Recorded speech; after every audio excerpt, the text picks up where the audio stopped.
quem usa o Waze no carro, né? O GPS, o GPS é programado para isso. Você digita o endereço para onde você quer, onde você está, para onde você quer ir, e ele traça uma rota. Normal, ele avisa quando tem radar, quando está se aproximando, tudo. Só que tem momentos também, quando nós estamos usando o Waze, que nós entramos numa rua errada, diferente daquele... Ele automaticamente, aquela flechinha que tem lá, roda reprogramando. Então, quando acontecer isso conosco, de algumas situações saírem fora do que nós estamos acostumados, nós precisamos aprender a ter essa flexibilidade da flechinha, né, do Waze, para reprogramar. Porque nós não temos, assim, acontecem as coisas, nós não temos uma, como é que pode dizer, não temos muito tempo para acertar. Nós temos que acertar a coisa logo, né? E é por isso que nós devemos ter essa flexibilidade para justamente poder reprogramar o nosso dia, o nosso momento. Então, quando nós nos lembramos, né, dessa recomendação de Jesus, ela parece um tanto quanto incômoda. Porque ninguém, em sã consciência, deseja ter dificuldades ou dores para si. Ninguém gosta, né? Porque nós planejamos a nossa vida com o intuito de que tudo transcorra tranquilamente, sem nenhuma surpresa desagradável. Não é verdade? É o dia a dia, nós planejamos isso.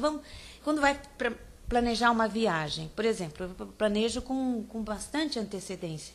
Porque você tem um monte de coisas, um monte de percalços, você tem um monte de surpresas no meio. E mesmo assim, quando programa, na hora H você tem que se virar como Waze para reprogramar, para ver que maneira que você vai.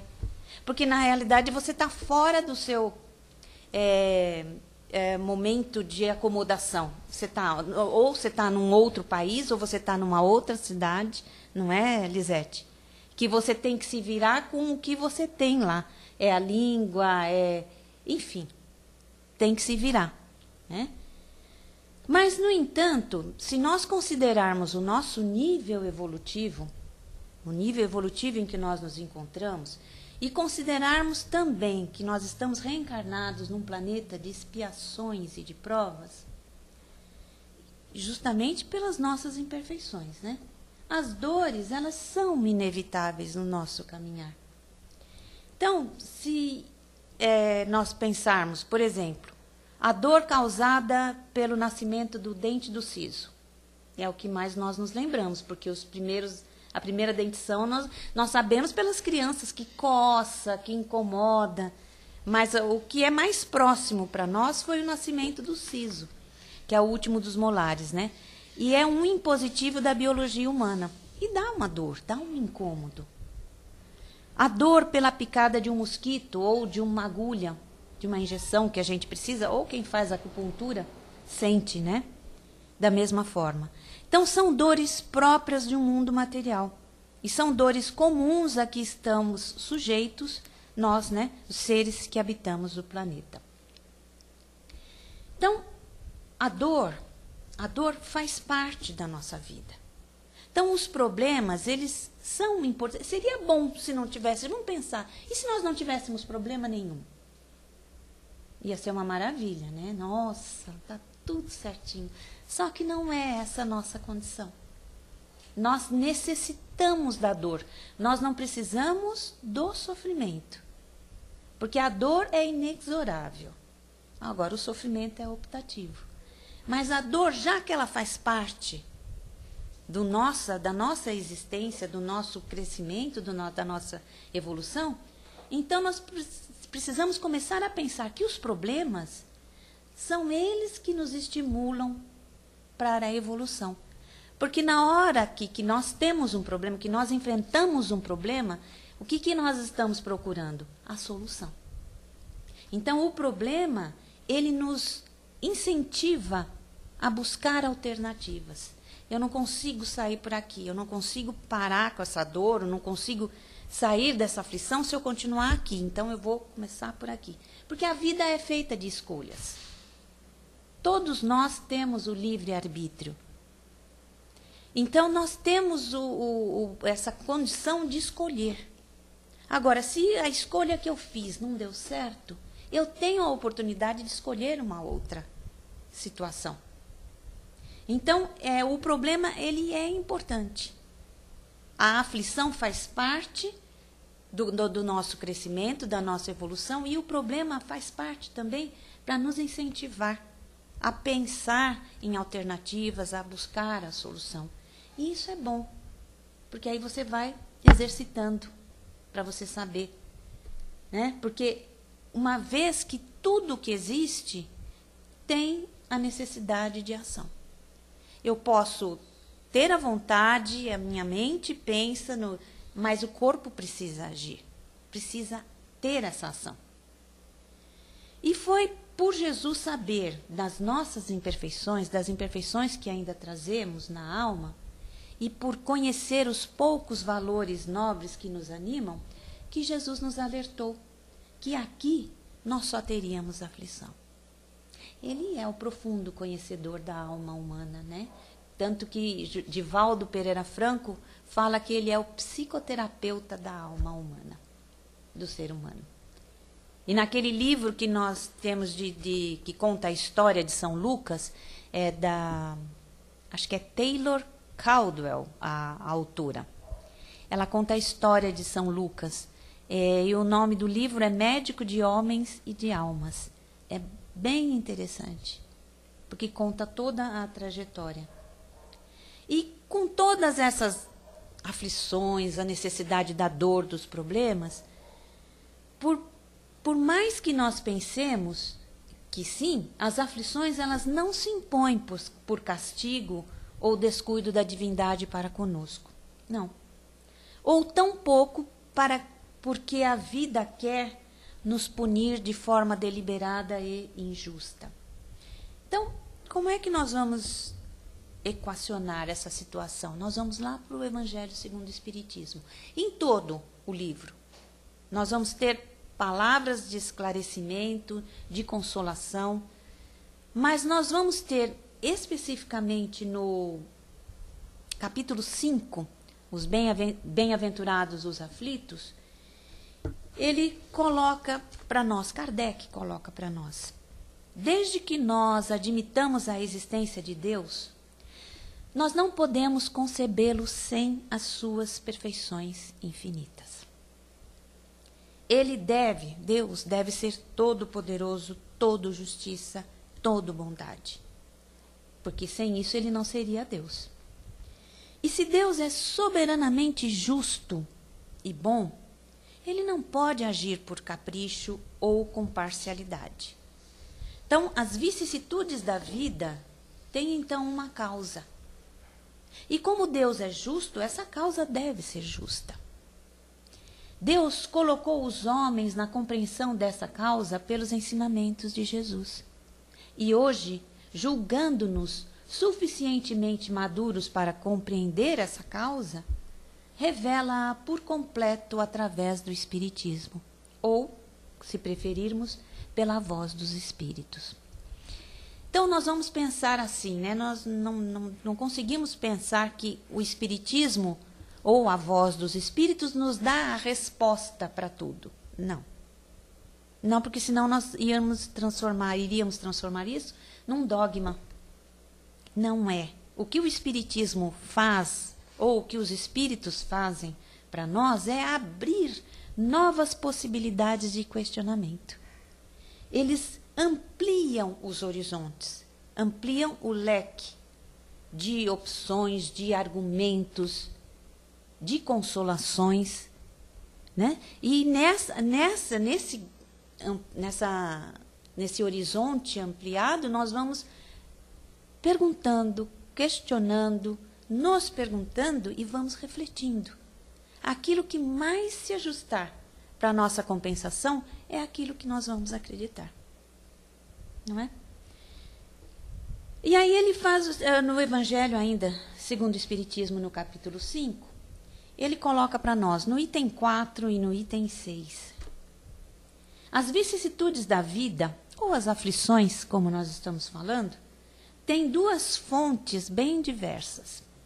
Umas têm sua causa na vida presente, E outras têm a sua causa além desta vida, para os quais o homem é, pelo menos à primeira vista, completamente estranho.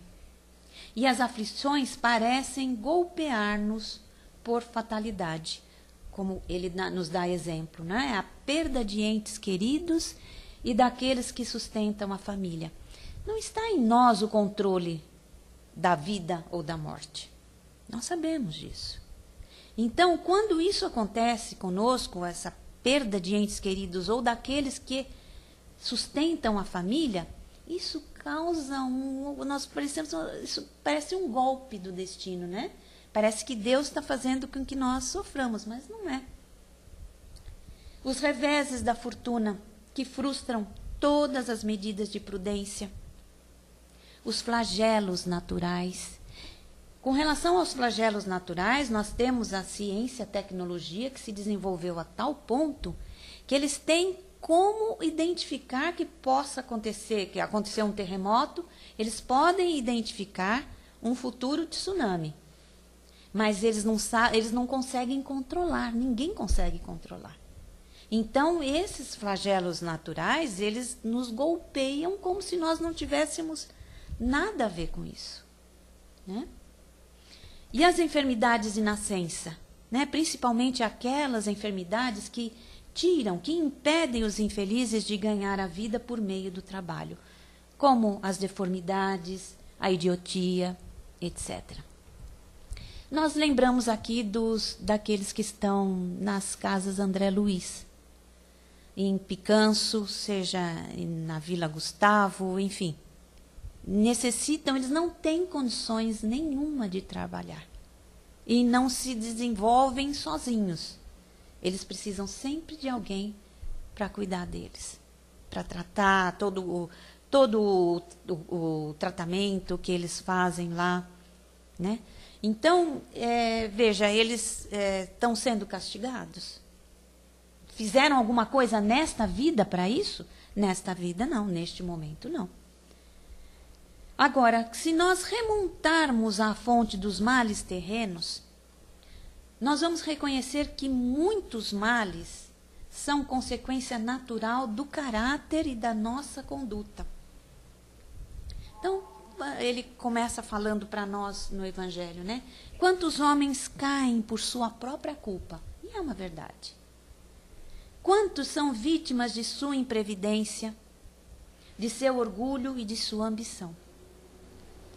Então, as aflições, elas nascem, sejam essas aflições causadas pelo momento de hoje, causas atuais ou causas anteriores. Elas nascem das nossas ações.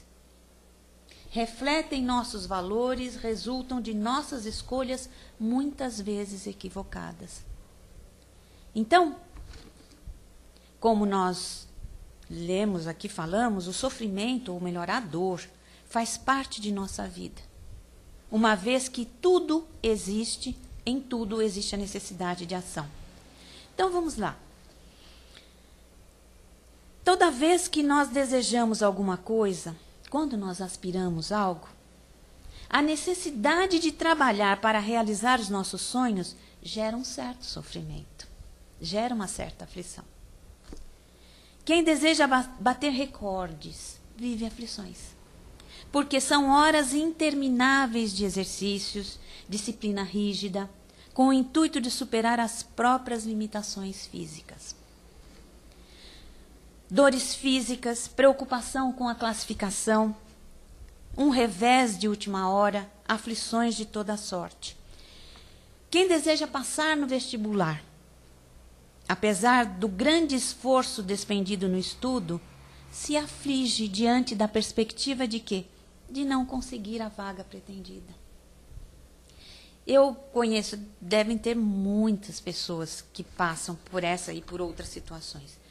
Uma colega minha de serviço, ela fez a faculdade que eu fiz de Direito, ela já estava, quando eu entrei na faculdade, ela estava já no 3º semestre de Direito.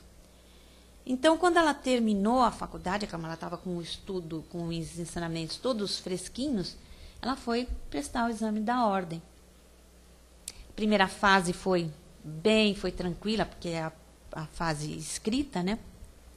Quando ela passou para a segunda fase, que é a peça, que elas têm que as pessoas precisam fazer, ela acertou a peça, acertou tudo nas questões, porque acho que são 5 questões dissertativas. Ela ficou por 3 décimos, ela não conseguiu.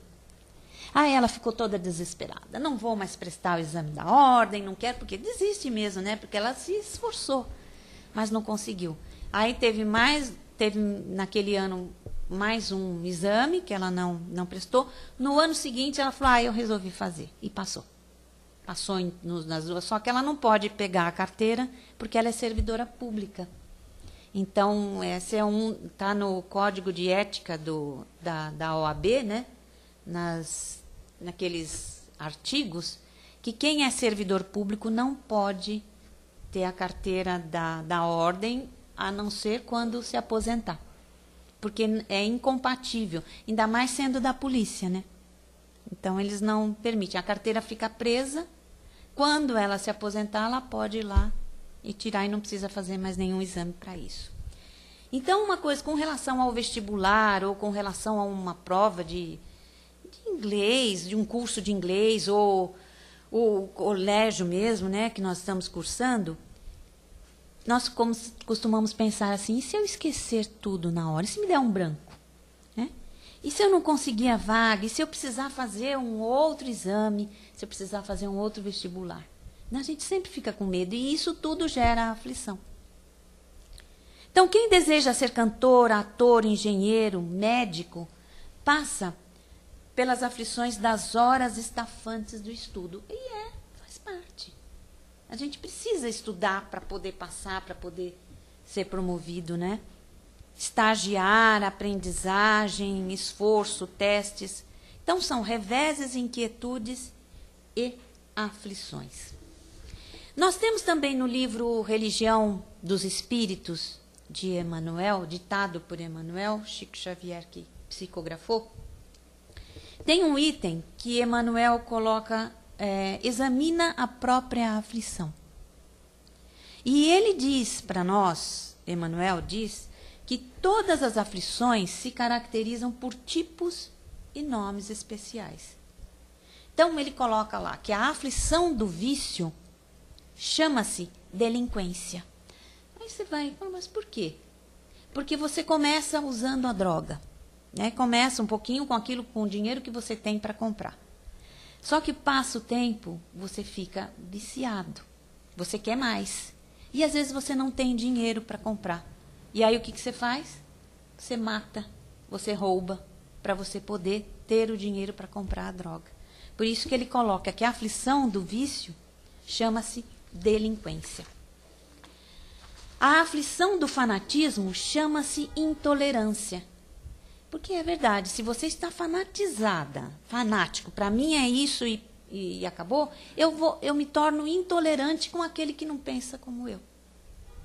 Então, a aflição do fanatismo chama-se intolerância, porque eu quero que todo mundo pense como eu. Não quero que as pessoas pensem diferente. Porque na hora que nós vemos a pessoa que pensa diferente, o que acontece? Nós não encaramos isso como uma crítica ou como um aprendizado. Porque já imaginou se todo mundo pensasse igual? Que tem momentos das minhas atitudes que eu não me suporto. Imagina se todo mundo age dessa maneira. Eu não vou aguentar. Né? Então, nós temos que prestar atenção para onde nós estamos levando a nossa aflição. A aflição da fuga chama-se covardia.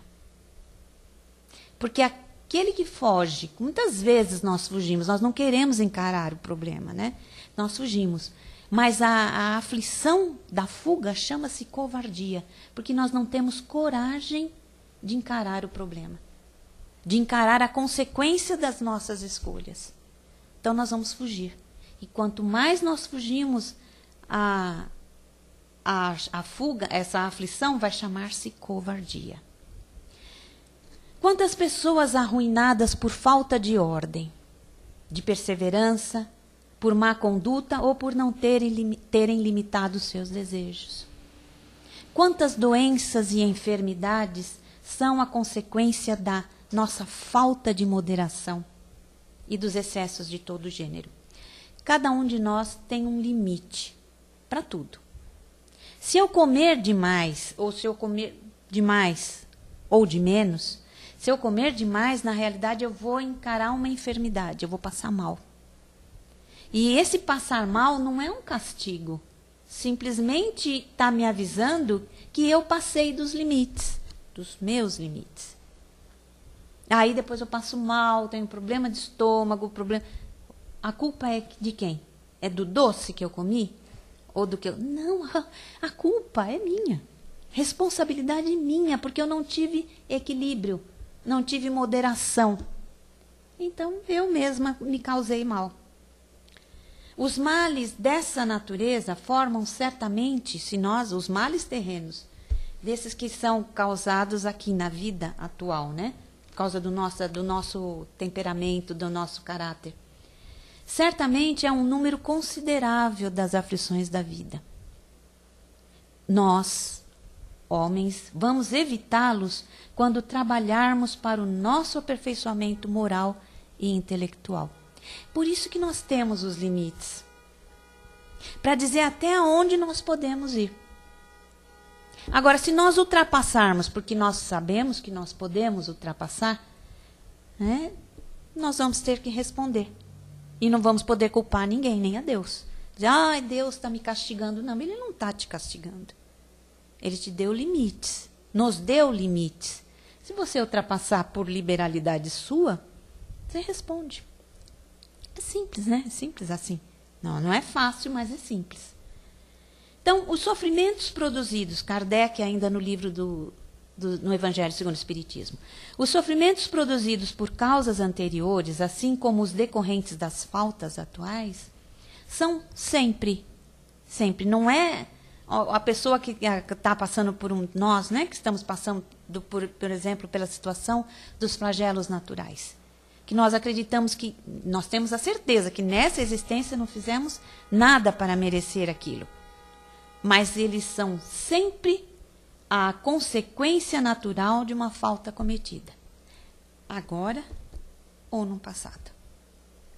E em virtude de uma rigorosa justiça distributiva, porque isso é justo. Nós colhemos aquilo que nós plantamos. Isso é justo. Essa é a justiça. E essa justiça distributiva, nessa justiça distributiva, o homem sofre aquilo que fez sofrer aos outros. Isso é justo. Se eu não fiz ninguém sofrer, eu não tenho por que passar pelo sofrimento, né? Passar por esse sofrimento, porque eu não fiz ninguém sofrer. E de nada nos adianta ignorar essas aflições pela fuga infantil imatura, evitando o necessário enfrentamento. Tem muita gente que se refugia no trabalho, né, no excesso de trabalho. Mas isso não vai trazer solução para os problemas. Apenas o adiamento necessário, da necessária tomada de decisão para resolver os problemas. Também não vai adiantar nada nós nos alienarmos pelo álcool ou pela droga. Vai ser vã também qualquer tentativa de evitar que os nossos filhos sofram, porque a eles, na idade própria, caberá igualmente enfrentá-las. Nós somos herdeiros de nós mesmos. Então, o que nós fizemos em vidas passadas, ou há 10 anos atrás, ou há 1 hora atrás, nós mesmos vamos responder. Então, não adianta nada eu querer que meus filhos não passem pelas aflições, porque eles, como nós, estão reescrevendo uma página, reescrevendo. A página não está em branco. Então, no momento certo, na idade própria, eles também vão ter que encarar esses problemas, essas situações que tomaram por seu livre arbítrio. Resolveram tomar determinadas posições, resoluções, por liberalidade. Agora ou em outras existências. Então, cabe a quem? A eles responderem também pelas atitudes que tomaram. Não será a vida fácil que nós possamos proporcionar a eles que vai evitar. Nem os objetos caros que vamos cercando, que haverão de os liberar das decepções ou os desencantos, que a jornada terrena, por uma necessidade natural, lhes reserva. Então, o que nós precisamos fazer? Forjar, né? Trabalhar desde pequenos o seu caráter, para que eles encontrem a sua maneira própria e adequada para resolver os desafetos. Existem famílias que, por mais que nós observemos, que parece que eles estão preparados, né, emocionalmente, para que o filho tenha um filho, ou para ter um filho. Porque precisa de um preparo. Hoje que nós vemos que eu não estava tão preparada, eu percebo quanta aflição eu poderia ter evitado, ou eu poderia evitar, se eu tivesse um pouco mais de maturidade. Então, nós temos que passar para eles também essa segurança, a segurança através do exemplo. Nós damos as orientações, nós falamos, olha, não faça, não vá por esse caminho, porque não vai dar certo. A minha mãe está aqui. Quantas vezes ela falou, não faça isso porque não deu certo para mim. O que eu falei para ela? A tua experiência não serve para mim. Toma, cheirosa. Quem está tomando agora sou eu. Porque eu não, mas tá certo. Você não tem como colocar na cabeça do outro que ele está errado. Você precisa passar pela experiência. Mas ela quis me avisar e eu não aceitei. Então, aprende sozinha. Com dor, com sofrimento, né? Porque quem sabe. Portanto, por nós ou por nossos filhos, atitudes de revolta ou fuga diante da dor somente vão contribuir para formar adultos frágeis e imaturos, sem estrutura emocional para a existência terrena. Além de falar, aliás, mais do que falar, nós precisamos exemplificar. E se nós não vivemos essa situação, essa maturidade, como é que nós vamos exemplificar? Então, nós temos que fazer um trabalho grande conosco. Trabalhar em nós, né, o nosso caráter, para que na hora que nós formos dar o exemplo, pelo menos aí nós não sejamos incoerentes. Ou seja, faça o que eu falo, mas não faça o que eu faço. É ao contrário. Faça o que eu falo, porque o que eu estou falando, falo por experiência própria. Agora, se ele não quiser fazer, né, a gente vai rezar para que ele não caia tanto, não se machuque tanto, né? Veja, é um movimento cíclico. Nós passamos por movimentos cíclicos. As coisas acontecem. Se nós não resolvemos, essa coisa mais para frente vai acontecer outra vez, sob outra forma. Até que nós aprendamos. Então, no mundo de expiação e de provas, se eu fiz o aprendizado, na hora que acontece aquela situação, consequência da minha escolha, eu não vou sentir mais a aflição, porque eu aprendi. Então, para mim vai passar. E isso pode ser chamado de prova. Agora, se eu não fiz o aprendizado, na hora que acontece aquela situação, eu vou sentir toda a aflição que eu já senti antes. E aí nós vamos poder chamar de expiação, porque eu vou reclamar, eu vou ficar com raiva, né? Eu vou me descabelar, eu vou ficar revoltada. Então, isso é uma expiação. Porque é assim, é simples assim. Se eu estudei, eu passo. Se eu não estudei, eu vou ter que amargar o quê? A repetência. É simples, não é? Então, a lei divina é simples. O que é complexo? O complexo é o nosso olhar, para tornarmos a coisa mais bonitinha, mais agradável. E também para que a gente possa arranjar desculpas para o nosso comportamento. E qual é a desculpa sempre? O Vladimir é que é o culpado. Eu convivo com o Vladimir, mas ele é que é culpado. Eu tomei essa atitude por causa dele. A culpa é do meio onde eu vivo. A culpa é do país que está com esse problema político. Tomara que passe. né? A gente tem que vibrar para que a coisa se acerte, para que dê certo, porque justamente se nós ficarmos negativos, aí que a coisa não vai dar certo, não vai andar mesmo, né? Então, enquanto nós não nos modificamos, as aflições que nos chegam vão sinalizando, olha aqui, vê o que você pode modificar, os ajustes necessários que você precisa fazer na sua conduta, né? Se eu ficar com raiva, com muita raiva, se eu ficar encolerizada, eu vou fazer mal para o outro? Vou, mas eu vou fazer mais mal para mim. E até quando eu vou, né, fazer o mal? Diz no livro dos Espíritos, os Espíritos respondem, até a hora que eu cansar de receber o mal que eu mesma faço para mim. Porque até então a criatura vai fazendo. Para ela, às vezes, não diz nada, né? Mas ela vai, enquanto ela for fazendo mal, ela vai sofrer. Ela vai passar por essa situação. Até a hora que ela fala, chega, não aguento mais. Aí você muda. Você muda, aí a aflição deixa de te incomodar. Vamos, então, refletir como é que nós temos agido perante os infortúnios e os problemas. E vamos perguntar, sim, o que a vida está querendo nos ensinar com tudo isso? E nós precisamos nos esforçar para que a lição ela se torne um aprendizado. Para que não sejam mais palavras vãs ou situações vãs. Para que nós possamos aprender de uma vez por todas, para que nós possamos continuar a nossa caminhada. Assim é a lei do progresso. Da lei do progresso ninguém vai fugir. Ou nós mudamos, ou as coisas não vão andar, não vão caminhar. E nós vamos continuar em círculo, né? Rodando, rodando, até a hora que a gente fala, ai, estou cansada, estou tonta, quero continuar, quero andar.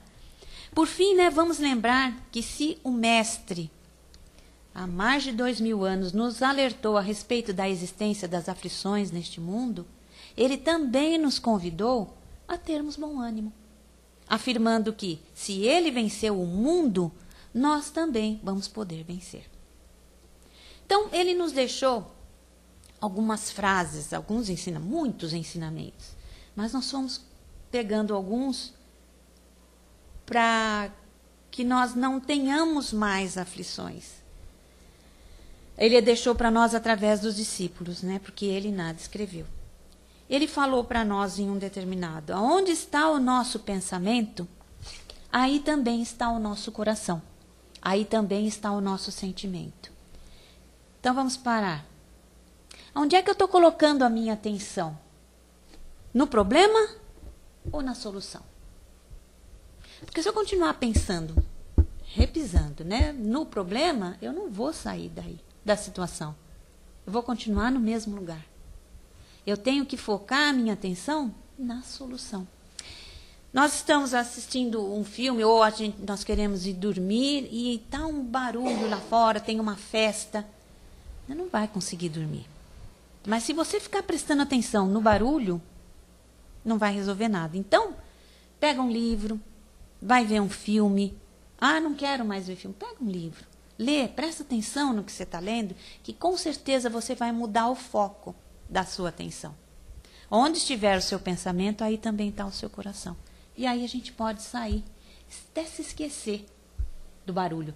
Quando nós estamos muito focados em alguma coisa, vamos lá, nós estejamos fazendo um trabalho em casa ou alguma coisa, você pode até chutar, se machucar, que você não sente na hora. Depois que passa, que você se despreocupa, que você não está, aí você fala, nossa, eu me machuquei, nem sei aonde. Vira e mexe, eu apresento mancha roxa no corpo. Aí eu falo, aonde foi que você machucou? Eu falo, não sei, não lembro. Porque na hora que eu passei, pode ter sido no ônibus, pode ter sido... Eu falei, eu não sei, eu não estava prestando atenção. Eu estava prestando atenção em outra coisa e nem percebi. Outra coisa que ele nos fala, tudo o que nós queremos que os homens nos façam, nós devemos fazer a eles.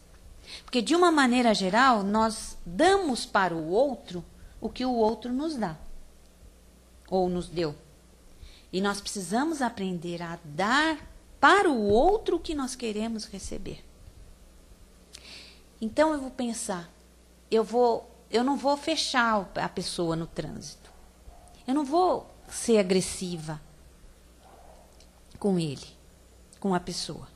Porque eu não quero que ele e ninguém seja agressivo comigo. Porque se alguém for agressivo comigo, for violento comigo, por liberalidade dele, quem vai ter que responder é ele, não eu. E eu também não vou desejar o mal, né? Porque não adianta nada. Não andeis cuidadosos quanto à vossa vida. Não vos inquieteis pelo dia de amanhã, porque o dia de amanhã, por si próprio, já traz a sua aflição. Então, o que ele diz? Vamos resolver hoje os problemas de hoje. Reconcilia-te com o teu inimigo enquanto estás a caminho com ele. Porque depois que passa, aí a coisa fica pior. Porque aí vem a noite, e aí vão ter os juízes, e nós não vamos resolver a situação. Porque se nós ressentirmos, né, levarmos o ressentimento para o amanhã, vai aumentar a nossa aflição, porque amanhã já tem, a cada dia basta a sua aflição, basta o seu mal. Então, veja bem, todos nós desejamos ser felizes, não é verdade? Ou pelo menos desejamos evitar os sofrimentos. E se nós optarmos por seguir Jesus, não vai haver aflição que resista ao bendito remédio da fé. Então, vamos procurar vencer as tribulações de cada dia e encontrar razões para a felicidade em coisas pequenas. Vamos ser gratos pelo que temos, pelo que usufruímos. E aprender, pelo menos com os pássaros, né? A saudar com um cântico de esperança. Esse é um bom começo. Eis uma boa fórmula para superar as aflições e começar a ser feliz desde hoje. Então vamos procurar aqui focar. Para todas as situações da vida, por isso que dizem que o Evangelho não é um livro para ficar só na cabeceira. É para ser lido, estudado, o estudo do Evangelho no lar. Porque nós vamos nos lembrar a todos os momentos, para todas as situações, tem uma frase, tem um ensinamento. E se nós aprendermos, né, esses ensinamentos, com certeza nós vamos ter mais equilíbrio na hora de agir, na hora de fazer as nossas opções, as nossas escolhas. E nós precisamos ter esse cuidado para o nosso próprio bem. Então, antes de falar, como é que André Luiz falava? Como é que o Lísias falava para o André Luiz? Toma água, põe água na boca. Antes de falar qualquer coisa, fica com a água na boca. Você não vai conseguir falar nada. Senão você engasga. Né? Então, guarda a água, toma um gole de água e fica com a água na boca. Você não vai conseguir falar. Porque se você falar, você vai se arrepender depois. Então, guarda a calma, o equilíbrio. Né? Busquemos, então, as lições de Jesus e superemos as aflições que nos chegarem. Aflições que podem nos atribular ou atribular as pessoas que nós amamos. Certo? É isso. Está me doendo o pé. Olha, como eu falei demais, dá sono. Mas o assunto é grande. Obrigado, Lita. Alguém quer participar sobre o tema, fazer uma pergunta, uma colocação? Não? Então, tá bom. Rapidinho, o tema realmente é bem envolvente, né? Agora, o principal que eu acho de tudo isso é, como você colocou bem, né? Não adianta você querer viver a aflição do outro. Não. Não adianta. E principalmente essa coisa de, principalmente família, familiares, filhos, tem muita gente que acredita que é uma maldição, né? Que passa de pai para filho, de avô para pai, pai para filho. Não é verdade, né? Isso é... Cada um constrói a sua história. Nós somos uma individualidade, nós somos né? uma individualidade. Todos nós. Eu lembrei bem dessa hora que você estava falando, porque eu estou com um amigo, né, que está passando por problemas, né? E parece repetitivo, só que se você for ver, ele tratou o filho como ele foi tratado pelo pai. Então não é que não é maldição, está se repetindo pelo escolha. tipo da escolha. Tem no livro da Esperança, tem uma passagem para que nós não criemos os nossos filhos numa bolha de proteção, de não, você não quer que ele sofra, porque ele vai ter que sair para a vida. E aí ele não foi preparado, aí ele vai nos amaldiçoar, com certeza. Porque ele não estava preparado para ir para o mundo. Então a gente tem que ter muito cuidado também com isso. Prepará-los para a vida, né? A gente faz isso muito na escola. Eu fazia muito isso na escola com a minha filha. Eu ficava do lado, eu queria ajudar a fazer os trabalhos. Espera aí, mas quem que estava aprendendo? Era eu, no caso. Porque ela estava na vida dela. Sempre tinha a mãe que se preocupava. Às vezes, domingo, né? Quando dá aquele lado fantástico. Boa noite. Boa noite. Acabou o domingo. Mãe, eu tenho um trabalho para fazer. Agora que você vem me falar. Para quando? Para amanhã. Que emoção. Aí, você tem o telefone de algum colega? Não. Enfim, quer dizer... a gente vive a vida do outro, do filho. E eles têm que ter a sua experiência, né? É isso aí. É isso aí. Você quer fazer mais alguma consideração? Não? Então, muito obrigada. Uma boa tarde. Boa tarde.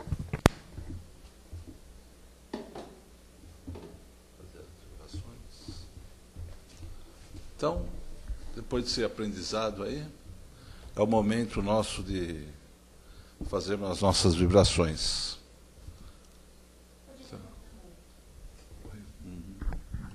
Agora eu convido todos a cerrar os olhos, nos aquietando e deixar que todo esse amor, essa coisa boa que nós podemos emitir, saia através de vibrações. Então vamos vibrar por todo irmão necessitado, seja do corpo ou da alma. Aquele irmão que hoje estagia na rua,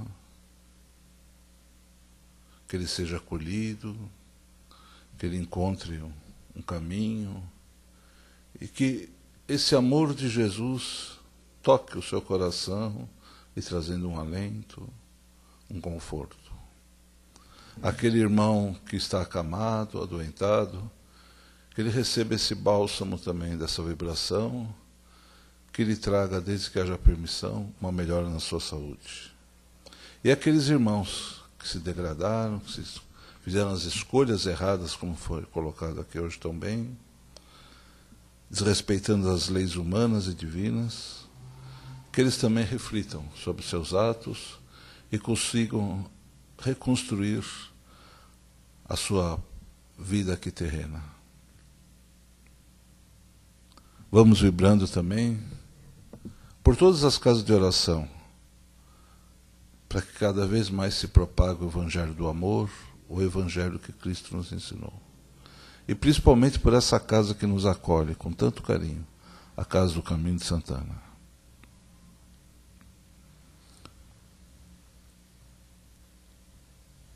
Vamos vibrar por todos os cantos desse planeta. Esse planeta tão lindo que nos acolhe, para que haja verdadeiramente paz e que possamos vivenciar a experiência de realmente sermos irmãos, seja em qual continente, em qual país que esteja, que cada um possa realmente ver no outro um irmão de um único Deus. Que assim seja, graças a Deus. Vamos agradecendo a oportunidade de estarmos aqui, nesse trabalho de estudo, de evolução, né, principalmente. Já que perdemos um tempo aqui numa tarde de sábado, então é interessante mesmo esse tempo para nós como estudo, como evoluir. E a parte também do recebimento de toda essa energia boa que os Espíritos nos trazem. Vamos agradecendo aos que estiveram aqui presentes, aos amigos da internet, e pedindo proteção e paz para transcorrermos essas semanas tranquilo e voltarmos no próximo sábado para dar continuidade a esse trabalho. Que assim seja, graças a Deus. Muito obrigado a todos. E agora, aos presentes, nós vamos nos preparar para os passes. Já já começa a aplicação.